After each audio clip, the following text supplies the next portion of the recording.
શું નામ હતું? માનસી. ચહેરો સુંદર હતો, ભણવામાં પણ ખૂબ હોશિયાર અને ખૂબ જ સંસ્કારી છોકરી. હવે એને કંઈક એક્સિડન્ટ થયો, અને એક્સિડન્ટ થયો ને એટલે એના ચહેરા પર થોડા ટાંકા આવી ગયા એટલે એનો ચહેરો થોડો કદરૂપો થઈ ગયો.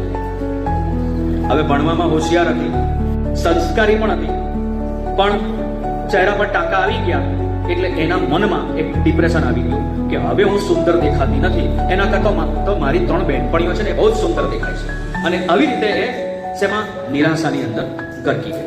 એના જે ફેમિલી વાળા બધા જે હતા ને એને મનોચિકિત્સક પાસે લઈ ગયા અને એ ડૉક્ટરને એવું છે કે ડૉક્ટર સાહેબ, હવે મારા ચહેરા પર આ ટાંકા આવી ગયા, હવે હું પહેલા જેવી સુંદર નથી દેખાતી, મારી 3 બહેનપણીઓ છે ને કેટલી સુંદર દેખાય છે, રાધા, માયા અને નીરુ કેટલી સુંદર દેખાય છે.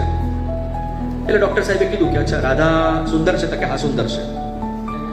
એવું વિચારતું કે આ રાધા કરતા તું કઈ બાબતે ચડિયાતી છે? એટલે માનસીએ વિચાર્યું કે રાધા સુંદર તો છે પણ બટકી છે, મારા કરતા તો નીચી છે. અચ્છા, ડોક્ટર સાહેબે કીધું બીજી બેનપણીનું નામ શું? તો કે માયા.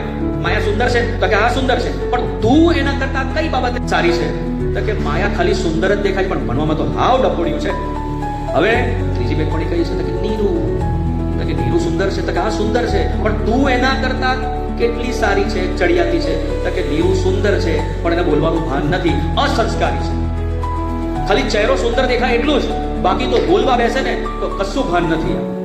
તો ડોક્ટર સાહેબે કીધું કે તારી 3 બેનપણીઓમાં ખાલી સુંદરતા છે, એક ડફોડ છે, એક બટકી છે, એક અસંસ્કારી છે. જ્યારે તું તો ડિસ્ટિંક્શન માર્ક્સ લાવે છે, તું પછી તું ઇંગ્લિશ સારી રીતે બોલી શકે છે, તું બધી રીતે સરસ છે, તો એક ચહેરાને લઈને શા માટે તું રડ્યા કરે છે? બસ આ વાતથી માનસીની આંખો ખુલી ગઈ.